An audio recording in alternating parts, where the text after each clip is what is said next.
श्री भरद्वाज जी महाराज को याज्ञवल्क्य जी सती चरित्र सुनाते हैं। सती कौन है? सती कोई साधारण देवी नहीं है।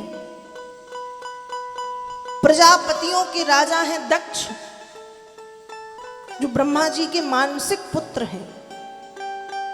और दक्ष की 60 कन्याएं हैं, 60 बेटियां। और उन 60 बेटियों में से जो सबसे छोटी बेटी है वो है सती, जो साक्षात जगदम्बा है। ब्रह्मा जी ने स्वयं प्रकट होकर के प्रजापति दक्ष से कहा कि आप भगवती की आराधना करें। जब आप भगवती की आराधना करेंगे तो भगवती आपके यहाँ पुत्री रूप में पधारेंगी। पिता के कहने पर दक्ष ने भगवती की आराधना की। अब भगवती पुत्री बन के प्रकट हुई। दक्ष ने पुत्री का नाम रखा सती। सती का अर्थ है सत्य के मार्ग पर चलने वाली देवी। सती जो शब्द है वो सत शब्द से बना है। सत मतलब सत्य और सती मतलब सत्य का आचरण करने वाली, सत्य का अनुसरण करने वाली, सत्य बोलने वाली देवी सती। तो देवी सती ने आते ही अपने पिता से कहा कि किसी भी प्रकार से यदि तुमने मेरा अपमान किया तो मैं तुम्हारी पुत्री नहीं रह पाऊंगी। तुम्हारा ग्रह त्याग करके और तुम्हें त्याग करके चली जाऊंगी। दक्ष ने बेटी का सरल स्वभाव, भोलापन देखा, नाम सती रखा। दक्ष अपनी छोटी बिटिया सती से बहुत प्रेम करता है। और सती का जो मन है वो बाल्य अवस्था से, बाल्यकाल से भगवान शंकर की ओर लगा है, भगवान शंकर में लगा है। यहां सती के पिता दक्ष भगवान शंकर को अपना शत्रु मानते हैं। दक्ष भगवान शंकर का घोर विरोधी है। दक्ष है वैष्णव। वैष्णव मतलब मैं भगवान विष्णु का भक्त।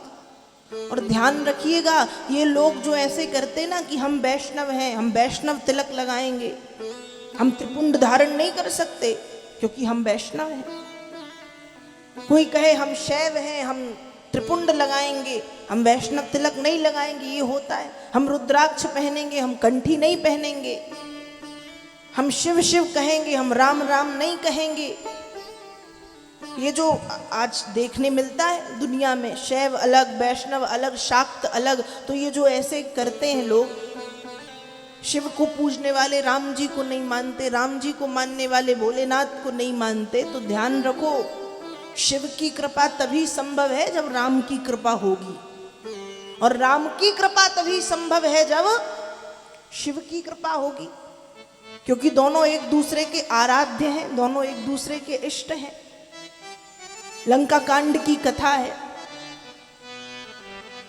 जब राम जी समुद्र के किनारे बैठ के रामेश्वर भगवान की स्थापना करते हैं, शिवलिंग की, और शिवलिंग को नाम देते हैं रामेश्वर। कैलाश पर बैठी भगवती पार्वती भगवान शंकर से पूछती हैं कि नाम तो प्रभु ने बहुत प्यारा रखा है, लेकिन भगवान इस नाम का अर्थ क्या है? इस नाम का अर्थ क्या है? उस समय भगवान शंकर उत्तर देते हैं, रामस्य ईश्वरः यस्य सः रामेश्वरः। राम जिसका ईश्वर है वो रामेश्वर है। यहां भगवान राम जी से पूछा, हनुमान जी इत्यादि ने, कि इस नाम का मतलब क्या है? राम जी कहते हैं, रामः ईश्वरः यस्य सः रामेश्वरः। जो राम का ईश्वर है वो रामेश्वर है। एक कह रहे हैं राम जिसका ईश्वर है वो रामेश्वर, और दूसरे कह रहे हैं जो राम का ईश्वर वो रामेश्वर।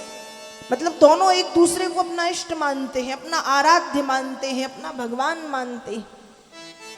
तो जो कहे कि हम भगवान विष्णु के भक्त हैं, हम भगवान शंकर को नहीं मानते, तो भगवान विष्णु पूजा कभी स्वीकार नहीं करेंगे। और कोई कहे हम शिव के भक्त हैं, राम जी को नहीं मानते, तो भगवान भोलेनाथ राम जी के बिना पूजा स्वीकार नहीं करेंगे। तो सती के पिता दक्ष भगवान विष्णु का परम भक्त और भगवान शंकर का घोर विरोधी। और सती जो है दक्ष की बेटी, दक्ष की कन्या, वो बाल्यकाल से, बाल्यावस्था से, छोटी सी उम्र से भगवान शंकर की बड़ी भक्त हैं।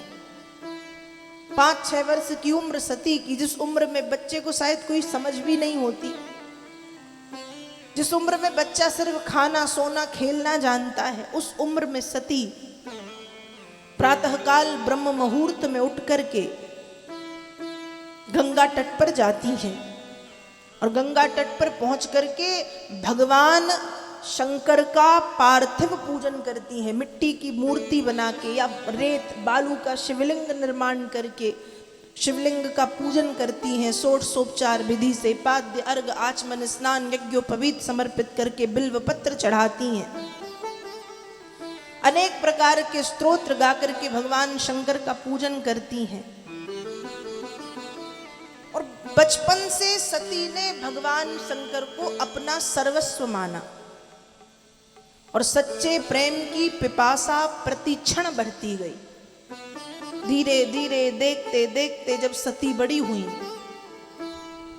तो आश्विन मास की अष्टमी तिथि आई। आश्विन मास मतलब कुंवार का महीना, जब नवरात्रि आती है, शारदीय नवरात्रि, जब नवरात्रि में दुर्गा जी की स्थापना की जाती है और अष्टमी तिथि के दिन भगवती का पूजन होता है, तो शारदीय नवरात्रि में अष्टमी तिथि में भगवती सती ने पूरे दिन पूरी रात बिना कुछ खाए पिए केवल वायु का भक्षण करके भगवान शंकर को प्रसन्न करने के लिए तप किया। भोलेनाथ सती की तपस्या से प्रसन्न होकर के प्रकट हुए और प्रकट होकर के जब भगवान शंकर ने भगवती सती को दर्शन दिए, सती का सिर लज्जा से नीचे झुक गया और सती के नेत्रों से इतने आंसू गिरे कि भगवान शंकर के पैर सती के नेत्रों से निकलने वाले आंसुओं से धुल गए।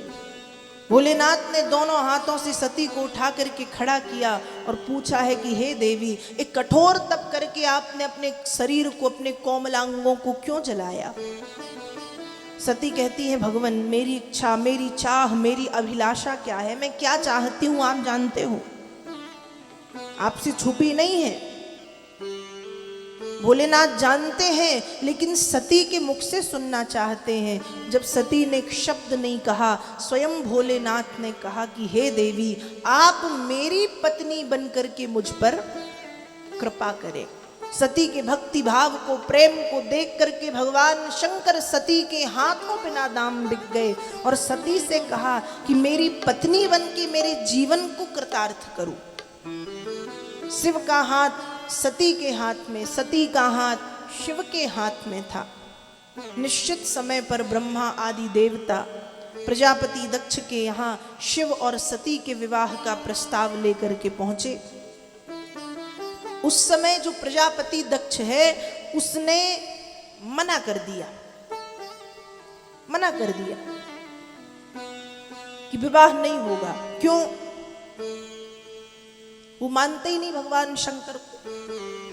तब स्वयं नारायण ने प्रकट होकर के उस विवाह को स्वीकृति दी और विवाह भगवान नारायण के कहने पर दक्ष ने ना चाहते हुए सती का विवाह भगवान शंकर से करवाया। विवाह के पश्चात माता पिता से विदा होकर के सती अपने पति के धाम कैलाश पर्वत को चली आई। अब सती जब कैलाश पर्वत को चली आई तो कैलाश पर्वत पर नित्य नवीन ऋषि मुनि संत साधु महात्मा का आगमन होता है। कोई कथा कहते हैं, कोई कथा सुनते हैं, कोई हरि नाम गाते हैं और कैलाश पर नित्य यही लगा है, हरि कीर्तन, हरि संकीर्तन, हरि कथा। अब धीरे धीरे सती का मन भी इस सब में लगने लगा।